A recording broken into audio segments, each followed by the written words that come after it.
My fiancé was the crown prince of New York's high society, yet he fell in love with the girl I once sponsored.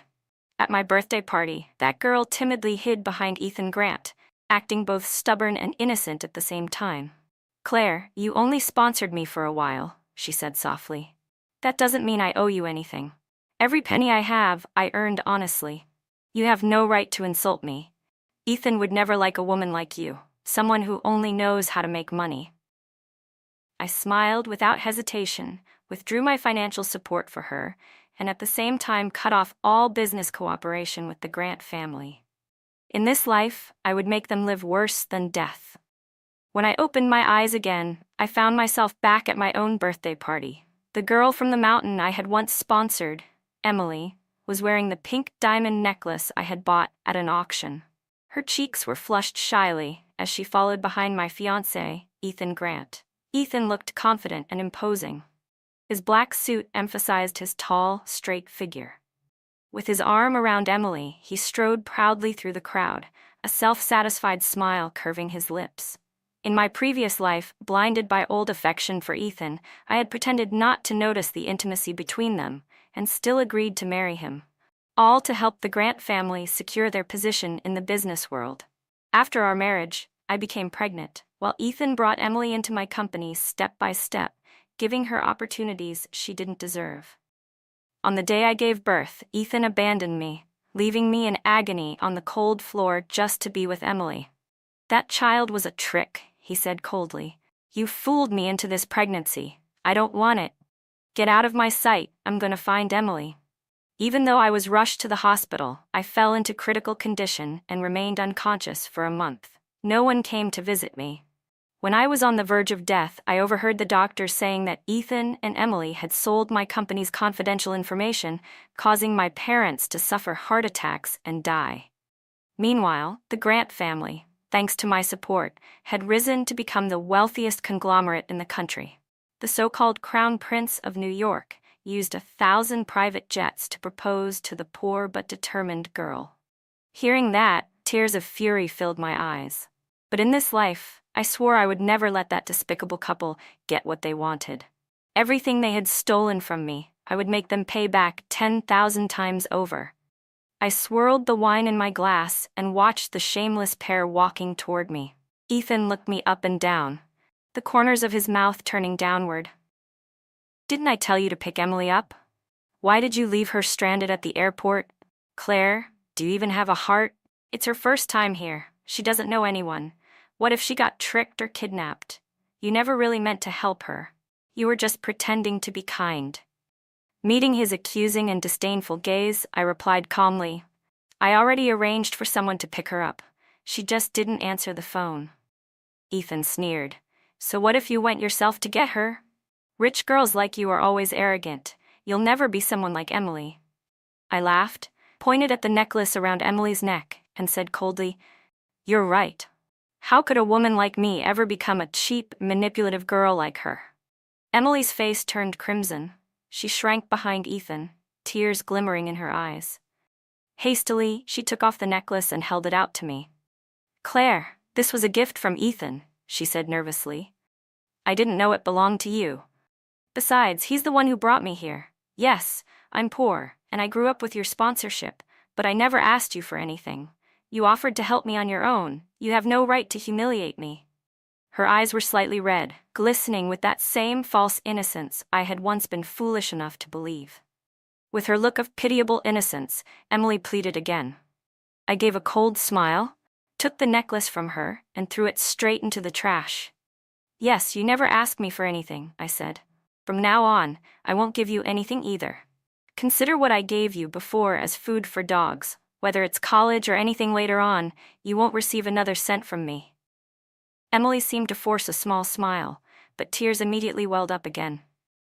"Sister Claire, Ethan already said he will take full responsibility and provide for me, so you don't need to worry anymore."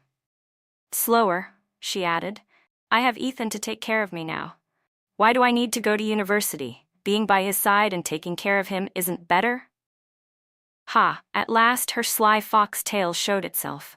Back when I chose to help Emily, I gave freely for years, not because I was stupid, but because compared with the other children, she seemed more pitiful. The first time I came to that small town, she knelt before me, tears and mud mixed on her face. "Sister, both my parents are dead. I'm starving. I want to study." I rented a room for her so she could go to school, paid her living expenses, even hired someone to look after her until she graduated high school. Yes, she never asked for these things, but if she hadn't played the victim, I might have chosen a different girl, one ambitious and sensible, not someone always at the bottom of the class. Now Ethan looked at me with contempt. "Indeed, I never really trusted Emily," he said. "If she can survive on her own, then she can. After all, the Grant Corporation isn't inferior to the Anderson Group in the slightest. A rich son like me supporting a woman is as easy as flipping a hand." He wore that smug, boastful expression as if he'd forgotten the time he crawled to me begging for help. I stared back at him impassively. "Ethan, if I hadn't invested in your family back then and helped you attract customers, you might not even be able to support yourself now." At that, Ethan's face flickered, then quickly snapped back into arrogance. He lifted his chin and sneered. "Do you really think our company was saved solely because of you? Ridiculous. It was my business acumen. The money you gave back then, I didn't even bother to count it." Perfect. I'd been waiting for him to say that. I stood up, walked to the stage, took the microphone, and cleared my throat. "Ladies and gentlemen, thank you for coming to my birthday party. Today I want to make an announcement. From this day forward, the Anderson Group will terminate all cooperation with the Grant Corporation. The two families will no longer be associated.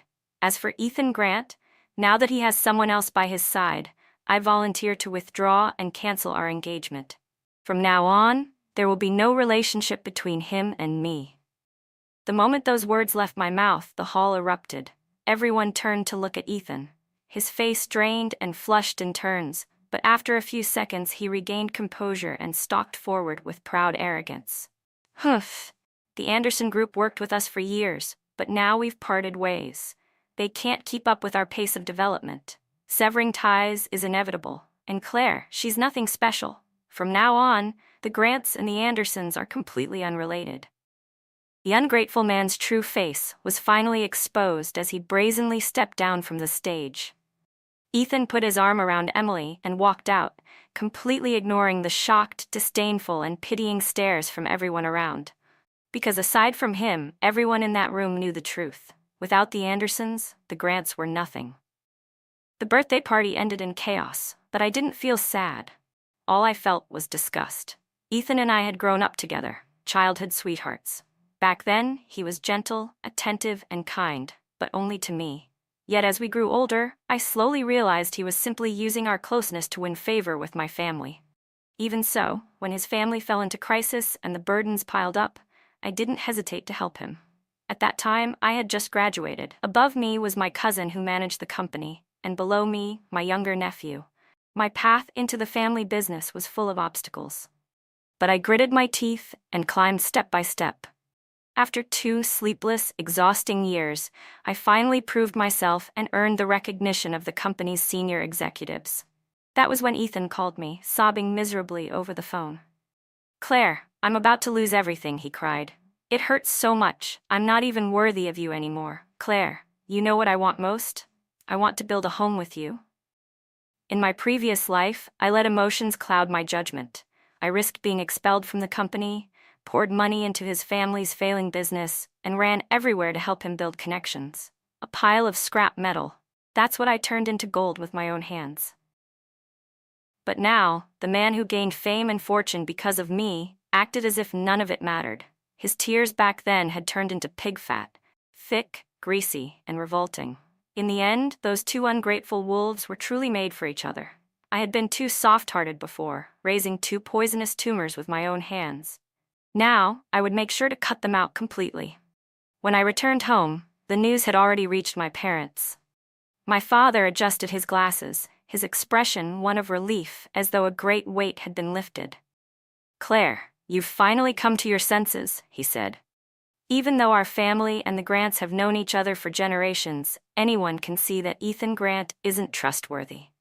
My mother was so overjoyed she cried.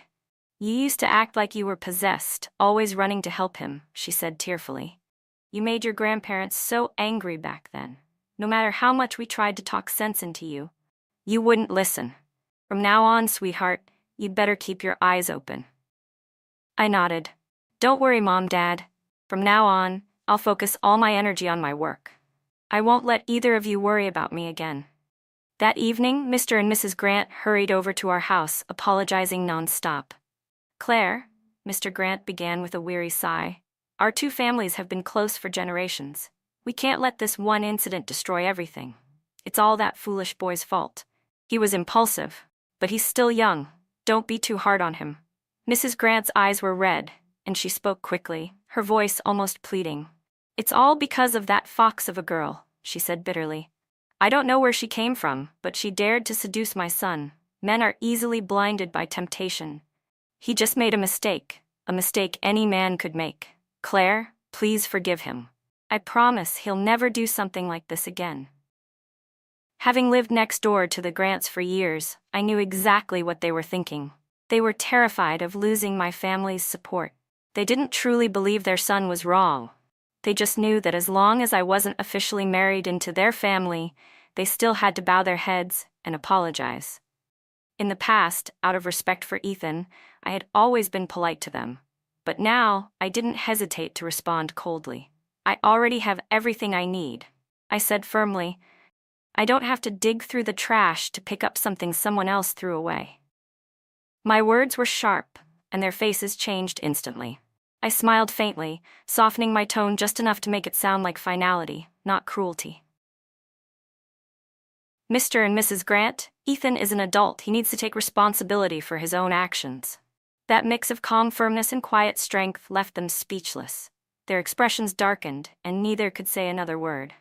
As they turned to leave, Mrs. Grant was so flustered she nearly bumped into the door. After dealing with them, I headed to the office. The moment I walked in, I saw my colleagues clapping and cheering. Finally, we're free from the burden of Grant Corporation, one of them said. If it weren't for the family connections, none of us would have. Our company's profits have multiplied several times over. We'd long grown tired of the Grants, a bunch of parasites who fancied themselves rulers of the world. Luckily, the Anderson Group's vice president finally woke up. Looking at Ethan's posture, he was nothing but a trashy gigolo who fancied himself a tycoon. Damn it. At the very least, if I spent money to support a man, he should be grateful and serve loyally. The moment I appeared, the atmosphere fell silent. The secretary hurried forward with the contract, looking embarrassed. Vice President, everything else has been handled satisfactorily, but there's this one issue. This is the contract we signed with the Grant Corporation a few months ago. If we cancel, we may have to pay breach of contract damages, she said. I skimmed the contract without a trace of anxiety and immediately called Ethan. The Project A contract you signed a while ago to support your branch is terminated. Please come by to sign the cancellation, I told him. In reality, that contract was practically a charity. I put in effort and resources to help him make money while the returns were negligible. On the other end of the line, Ethan laughed arrogantly. Cancel it if you must. Just compensate us for breach of contract damages. That small sum won't ruin the Andersons, will it? Once again, he shocked me with his gall, but at the same time, this was exactly what I wanted. Fine, see you in court, I said. Why should I preserve his face? In court, clutching his contract, Ethan still acted arrogant and confident. But I had the company's top lawyer. I was no amateur. Our defense focused on 3 main points. First, at the time the contract was signed, Ethan and I were in a romantic relationship, so the contract contained a strong personal affection element that severely harmed my interests. Second, the amount of purported breach of contract damages far exceeded legal limits, and thus the contract was unenforceable. Third, although the contract was signed, the Grant side showed signs of fraud. They never paid the deposit as agreed, meaning the contract had not actually taken effect. Hearing that, Ethan immediately flew into a rage and started shouting in court, "Who are you trying to fool? Affection this, affection that? The contract is written clearly. Pay up." The judge frowned as he reviewed the documents. Ethan's lawyer, furious, glared at him as if he wanted to strangle this foolish client, But Ethan still refused to see the problem and continued to scream. When the judge didn't react, I presented additional documents. Your Honor, as far as I know, the Grant Corporation has committed tax evasion over many years, serious legal violations. Therefore, if there is a party in breach, it is actually them. About a year ago, Ethan suddenly started buying luxury cars and additional villas, spending over $70,000 a month, which shocked me. When I asked him about it, he smugly said it was due to their new business model, that the Anderson Group was old-fashioned and bound to reform. At the time, something felt off. But I trusted him and didn't investigate. Only when Emily appeared did I start to scrutinize their actions and discovered that Ethan was brazen enough to do anything. The judge read the documents and immediately announced a suspension of the hearing. Outside the courtroom, Ethan's eyes were bloodshot with fury, and veins stood out on his forehead. Claire, I knew you had no good intentions. I just abandoned you, and now you falsely accuse me? He spat. I smiled coldly. Whether I was falsely accusing him or not, only he knew. Wait until the court gathered all 10 pieces of evidence. Everything would soon come to light. I turned to get into my car, but Ethan suddenly lunged forward and grabbed my arm, his face twisted in anger. Stay right there, he shouted. You're doing all this just because you hate that I'm with Emily, aren't you? No matter what schemes you try, I will never go back to a cruel, heartless woman like you. Emily is kind. She's 1,000 times better than you. You're dreaming if you think otherwise. I yanked my arm free and slapped him twice, left, then right, sharp, clean, and perfectly balanced. Then go find your precious Emily, I said coldly. Please, tie yourselves together and never let go. His eyes burned with rage, his fists clenched tight as if he were about to strike me. Too bad my bodyguards weren't just for decoration. In the end, he could only grit his teeth, roar in frustration, and glare as I drove away. But right at the entrance to the villa district, Emily was sitting miserably by the flower bed. The moment she saw me, she jumped up and ran into the road to block my car. The right side of her face was swollen red, the faint imprint of a hand still visible. Her tears hadn't even dried yet, but in the blink of an eye, her gaze was filled with venomous hatred. Claire, why are you doing this to me? She shouted. Do you think by running to Mr. and Mrs. Grant and turning them against me, I won't be able to marry into their family? You're dreaming. As long as Ethan loves me, I will become his wife. I lowered the window, smiling coldly as if watching an animal perform in a circus. I sincerely hope you two stay tied together for life, I said. And as for not being accepted by his parents, what does that have to do with me? Am I his mother? She froze, and I added mockingly, Don't be in such a hurry. If you can't be the main wife, you can always be the mistress. After all, you're already used to that role, aren't you? Emily's jaw tightened, and she pointed a trembling finger at me. Don't think that, just because you have money, you can do whatever you want. Ethan and I love each other truly. Nothing can separate us. No man would ever like a woman like you, someone who only knows how to make money and doesn't know how to love. I looked her up and down and shrugged. You and that man are perfect for each other, a gold digger and a playboy. Have fun together, and don't worry about a couple of slaps. But tell me, how many 18-year-old girls think they can climb into heaven by marrying rich? Don't underestimate how smart wealthy families are. Anyway, good luck to you. Emily screamed, her face twisted in fury. You're just saying that because you can't have him. Sour grapes, Claire. I pressed the accelerator lightly, and my car surged forward just enough to make her flinch. She jumped back, terrified, to the side of the road. Through the rearview mirror, I saw her stomping and screaming in anger as I drove away. In the days that followed, I threw myself completely into work. Every issue the Grant Corporation had left behind was resolved perfectly under my supervision. One afternoon, my grandfather came to my office himself, his eyes full of pride. This girl, he said, smiling. A few years ago, you nearly turned our home upside down because of the Grants. We tried to talk sense into you, but you wouldn't listen. Thank goodness you've come to your senses now. You've been doing great work lately. We can finally relax. Those few light words nearly brought tears to my eyes. Ever since I was young, I knew that although my grandparents loved me, the one they placed all their hopes on was my cousin, Andrew Anderson. Not for any special reason, but simply because he had always pushed every problem onto me. Out of family loyalty, I had never argued or fought back. For years, my grandparents pinned all their expectations on him. Only when I worked hard and earned admission to a top university abroad did they start to look at me differently. Later, when I joined the company, Andrew constantly made things difficult for me. Misunderstandings and prejudice piled up, and I had to put in 100 times more effort than anyone else to prove my worth. It wasn't just because of Ethan. I had dragged myself into the mud. Although I hadn't caused any damage to the company, I hadn't achieved anything impressive either. A few days ago, someone quietly told me that if my grandfather still couldn't see my potential, he might hand over full control of the company to Andrew Anderson.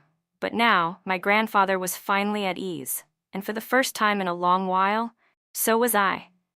"Thank you for trusting me, Grandpa," I said sincerely. "I'll keep working hard." That evening, I stayed late at the office to finish some reports. Most of the employees had gone home, and the building was silent.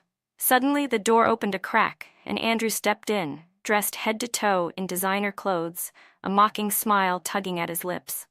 Well, he drawled. "Look at you, all grown up now. Actually learning to calculate. Be honest with me. What did Grandpa want from you this morning? Did you ask him for more shares again? Such a tiny pair of hands, yet your greed knows no limits." My expression turned cold. "Andrew, you're getting paranoid. I know a great therapist if you ever need one." After everything that happened with Ethan and Emily, I had learned 2 valuable lessons. First, excessive pity only brings disaster upon yourself. Second, patience doesn't make people respect you. It just makes them see you as easy prey. Andrew froze for a moment, then exploded. "Watch your damn mouth. I'll tell you this. The Anderson family's entire fortune will belong to me sooner or later. A woman like you shouldn't even dream about it. If you know your place, maybe I'll throw you a few scraps someday. But if you ever cross me, I'll make sure you and your parents are out on the streets." And that right there was why, despite being born into a wealthy family, I still had to fight so hard. Because my cousin's biggest dream, even in his sleep, was to drive my entire family out of the Anderson estate. I smirked faintly. "Oh, come on, Mr. CEO. I heard you're already keeping 10 mistresses outside. Surprised you still have the energy to meddle in family business." His eyes bulged, and he jabbed a finger at me, nearly poking me in the face. "If you dare tell my wife, I'll beat you to death." I rolled my eyes in disgust. "Don't worry, I wouldn't waste my breath. Not because I'm scared, but because it's beneath me. Petty drama like yours isn't even worth striking a match over." Soon after, the court reopened the trial. The evidence of the Grant Corporation's tax evasion was irrefutable. The total violations reached 9 figures. In the end, I won the lawsuit. The Grants not only had to pay breach of contract compensation to me, but were also hit with massive government fines. The moment the verdict was announced, Ethan stood frozen, drained of color. His usual arrogant smirk vanished completely. Outside the courthouse, he erupted in fury. "Claire Anderson, why did you do this to me, you venomous woman? You can't stand to see me doing well, can you? You're so twisted by jealousy you'll never be loved by anyone. It's just a fine. I can still afford to pay it." I glanced at the verdict in my hand and replied coolly, "You're right. After all, your good days have only just begun." And indeed they had. For me, not for him. After that, the Grant Corporation began to plummet without breaks. They emptied every reserve to pay the fines, and their reputation crumbled overnight. Once the media exposed their illegal activities, the company's name was dragged through the mud. Their stock prices collapsed, profits evaporated. It was total ruin. A centipede may still twitch after it's dead, but I knew every hidden corner of the Grant Corporation, every weak joint in their structure. The truth was, the Grants had already suffered a financial crisis years ago. They'd only managed to survive this long because the Anderson Group had been supporting them from behind the scenes. On the surface, they looked brilliant. But once they lost my backing, they couldn't withstand a strong wind. When the situation became desperate, Ethan's parents came to me begging. But I avoided meeting them. From what my parents told me, they had even gone to plead with my grandparents and were flatly refused. "This is not our girl's fault," my father told them. If anyone's to blame, it's your son for being thoughtless and greedy. Claire has already helped enough. Please don't trouble her any further." Mr. and Mrs. Grant were silenced and had no face to linger. They could only lower their heads and leave. Back at the company, my secretary informed me that the next day there would be a major bidding event from an overseas enterprise named Sorrento. Although Sorrento wasn't the top global conglomerate, winning their contract would not only bring substantial profits, but also open the Anderson Group to international markets. I had studied them carefully for a long time, and this time I was determined to win the bid.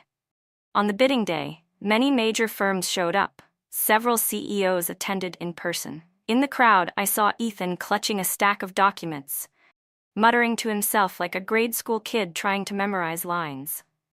The moment he caught sight of me, his expression darkened, and he slowly stepped closer. "How can the Andersons, so big and prosperous, still be hungry for a bid like this?" he hissed. "Claire, you're aiming at me, aren't you? Trying to snatch everything from the Grants?" I glanced at him without the slightest respect and blew him a big, mocking raspberry. "Snatch? Your company is nothing but 2 shabby rooms and 3 empty lots. Do you really think I'd stoop to fight over that?" I tossed back. "Calm down and stop thinking so highly of yourself." Ethan ground his teeth and spat each word. "Just you wait. I'll make you lose face right now."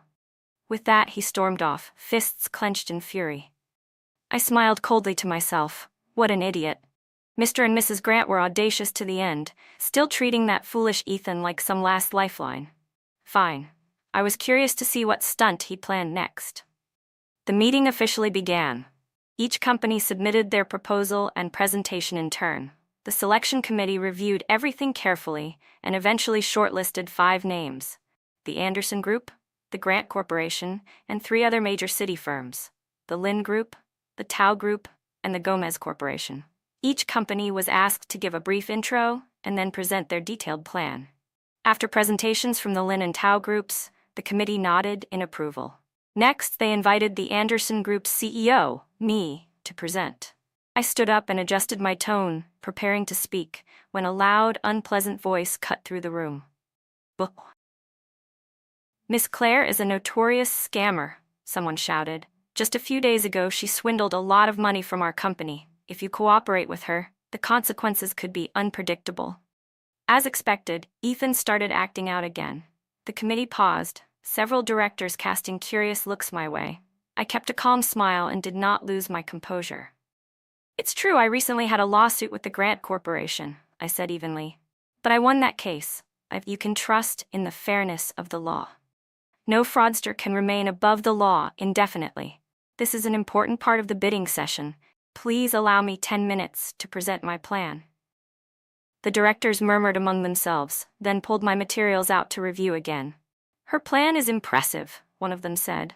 "We'd like to hear more about her ideas, but please note, we will not cooperate with any company that has a stain on its reputation." To be honest, for many years the Anderson Group had dominated the market in the city. All I needed to do was perform my job well and present a perfect plan. I trusted in my own abilities and the company's. Previously, we had conducted a market survey at the request of the foreign company. Based on the results, I proposed 3 plans to help improve their current management model and simultaneously stimulate market demand. As soon as I finished speaking, the directors nodded in unison and applauded. I sat down calmly, glancing at Ethan, who stared at me with a dark, brooding gaze. Yet when he turned to the directors, they immediately smiled and flattered him. "We have also conducted careful research," one of the directors said. "We understand that your company is a corporation from Country M." I couldn't help but laugh, and the director's eyes widened in surprise. "We're from Country Y," I reminded them with a frown. Ethan's face immediately flushed red, and he quickly lowered his head, stammering an apology. "Sorry, I misspoke. This is our plan," I continued confidently.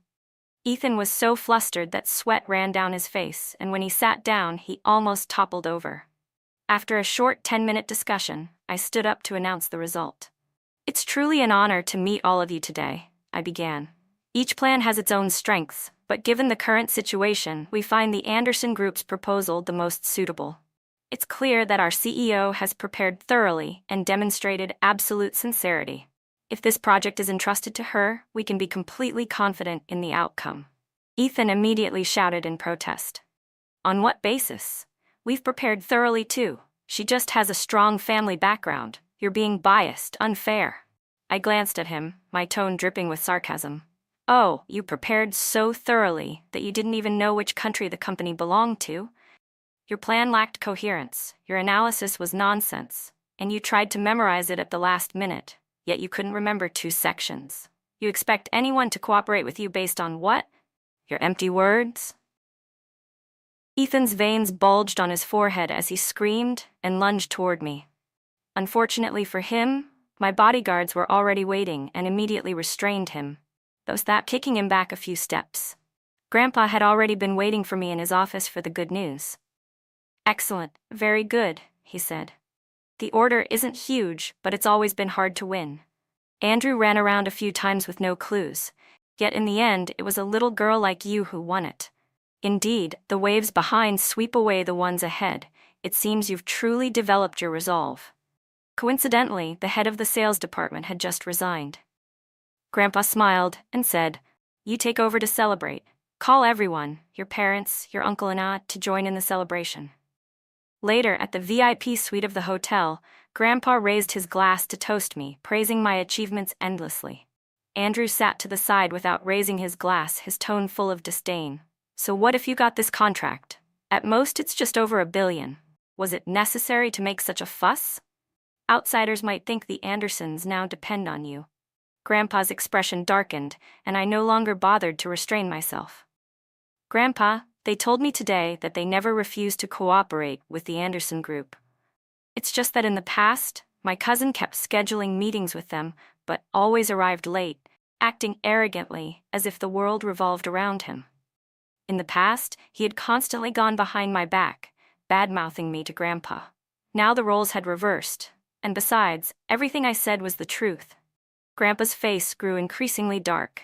He slammed his hand down on the table.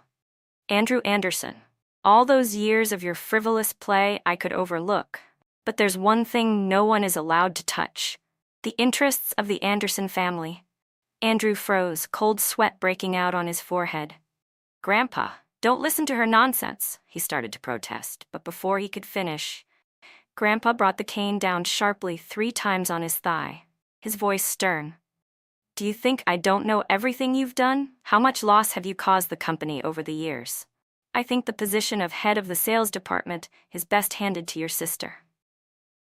Andrew lowered his head, his expression dark as though a black cloud had settled over him. The dinner that evening was far from pleasant. Throughout the meal, his eyes constantly shot venomous glances in my direction. No matter, sooner or later, everything will fall into place. Not long after, the Grant Corporation's situation became dire. I heard that Ethan was borrowing money from everywhere, but sadly, the future of the company had already bottomed out. No one in their right mind would throw money into a bottomless pit. Eventually, the Grant Corporation officially declared bankruptcy. Entertainment news showed all 3 of them, Ethan and his parents, looking glum, carrying large bags as they struggled to move out of their luxurious villa. Their faces were worse than anyone else's, burdened with enormous debts. In the end, they had no choice but to move into public housing and start a life of hard labor, living day by day.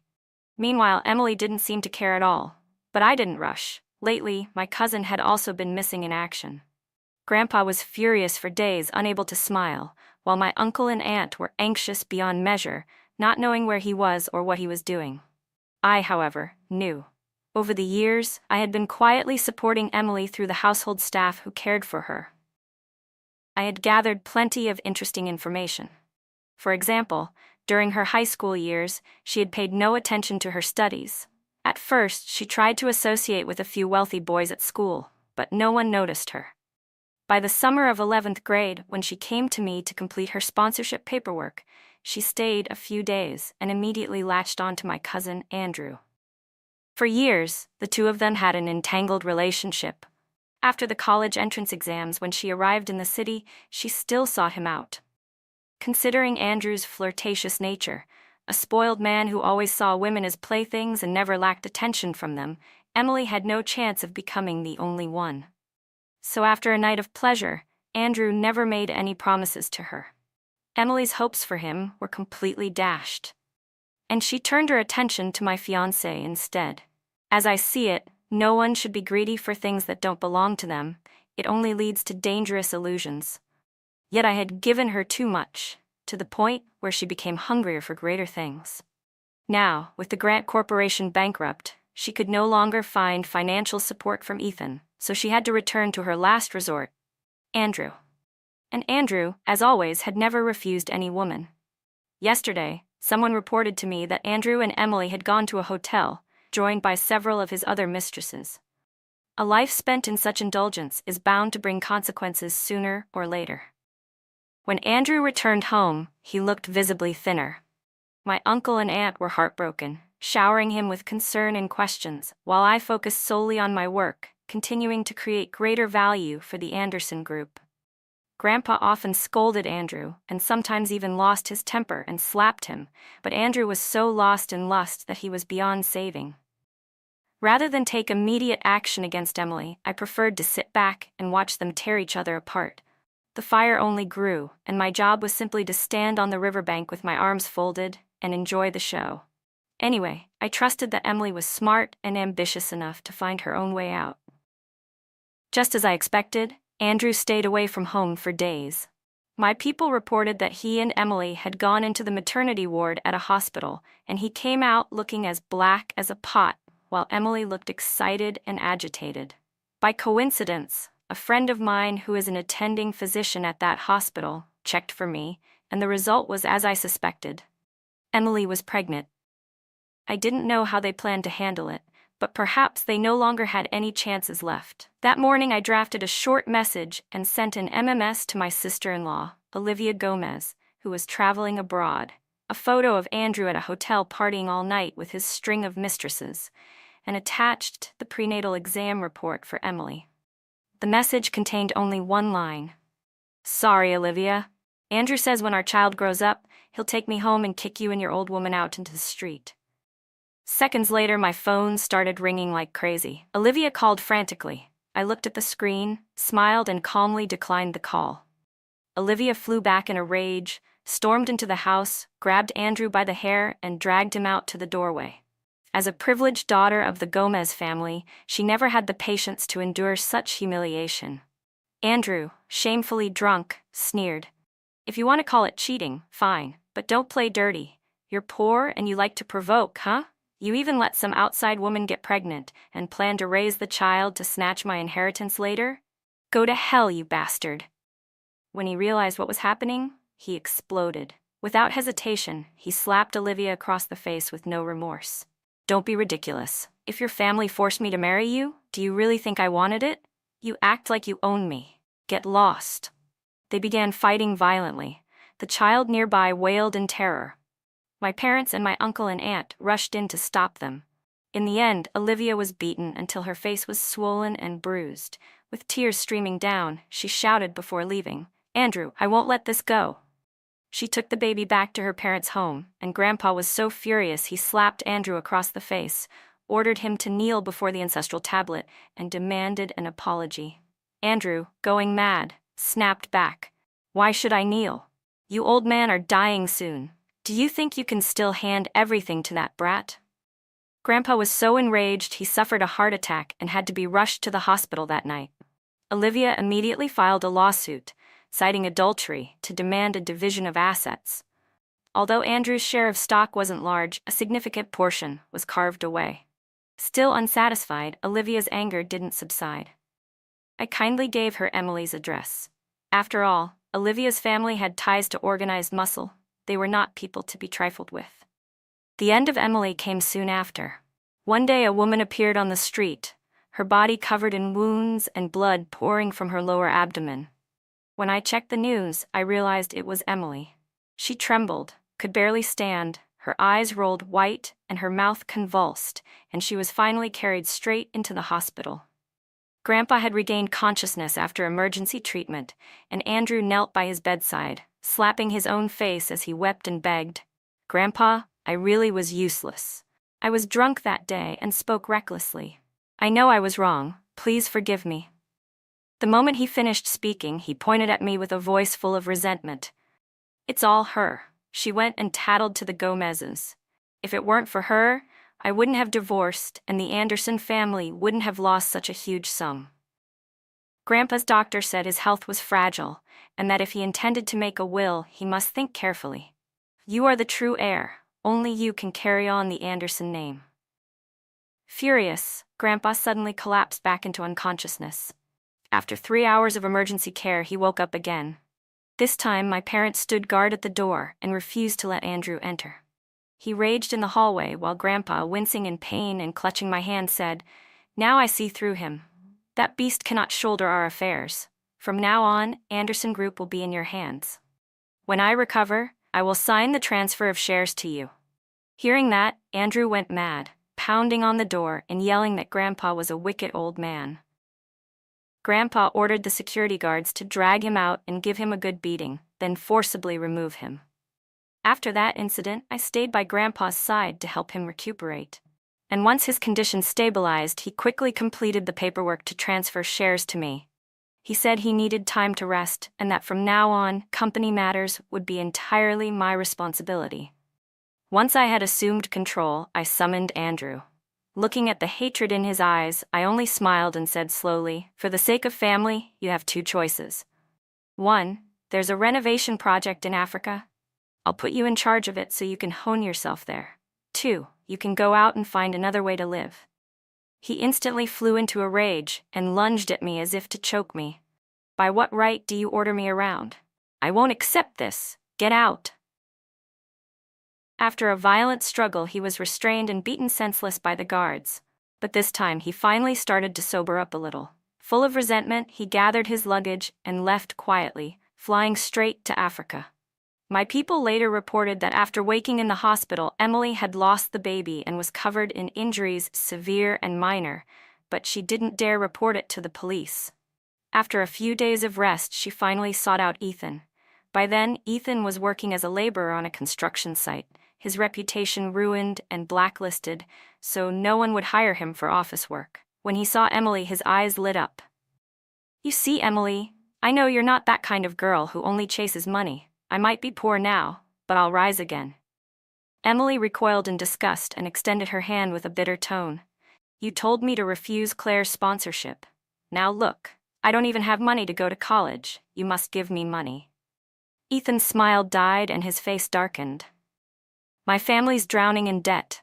Where am I supposed to get the money for you?" Emily sneered in contempt. "And yet you once promised me so firmly, if you don't give me money, I'll tell the site manager you stole materials and see who dare hire you then." Hearing that, Ethan flew into a rage and struck her, shouting, "You filthy woman, who do you think you are?" "If it weren't for you," Ethan roared, his face twisted with rage, "I'd still be engaged to Claire and living as a high-born gentleman. Get out. Get out of my sight. I never want to see your face again." Emily staggered to her feet, clutching her head, her expression contorted with hatred. "Just wait," she hissed. "You'll regret this." Then she immediately pulled out her phone and called the police. That morning, Ethan was detained for over 10 days for intentional assault. When he was finally released, the construction site refused to take him back. When I heard the news, I couldn't help but laugh. His family wasn't any better off either. Ethan's parents were already physically and mentally exhausted, and now they turned on their son in a fit of madness, beating and cursing him. "It's all your fault. Of all people, you had to mess with Claire Anderson, the one who fed you, clothed you, and gave you everything. Even a dog wouldn't bite the hand that feeds it. She was right. You're nothing but a greedy, ungrateful bastard. What did we do in our past lives to deserve a son like you?" After so many blows, Ethan completely fell apart. Depression consumed him, and before long his parents both passed away, leaving behind a miserable tragedy. Not long after, Ethan, homeless and destitute, spent months begging on the streets before finally climbing to the top of a high-rise building and throwing himself off. I felt absolutely nothing when I heard the news. The heavens are fair. Those unworthy of being human don't deserve to exist. Perhaps Olivia's methods had been too ruthless. because from that point on, Emily no longer dared to approach the wealthy circle again. She never made it to college, and being too lazy to hold a real job, she eventually drifted back to the same small town she once came from. But even there, she couldn't find her place. After a few days wandering around, she finally started working at a cheap massage parlor. The next time I saw her, she was wearing gaudy makeup and barely any clothing, twisting her body beside a bloated, greasy man whose shiny scalp glistened under the lights. She cooed in a syrupy voice, "Mr. Miller, make sure you call me again next time, okay? You know my technique's the best." The man grinned, revealing yellow-stained teeth, his hands groping her shamelessly. "Of course it is, sweetheart. You're the best there is." Emily forced out a giggle, but the disdain in her eyes was impossible to hide. Noticing it, the man's expression instantly darkened. He kicked her hard in the chest and shouted, "You filthy whore! You think you can look down on me when you've already sold yourself?" When I later heard this story, I merely smiled faintly. If she had known when to stop, if she had worked hard instead of scheming, maybe her life wouldn't have ended up like this. But then again, none of that had anything to do with me.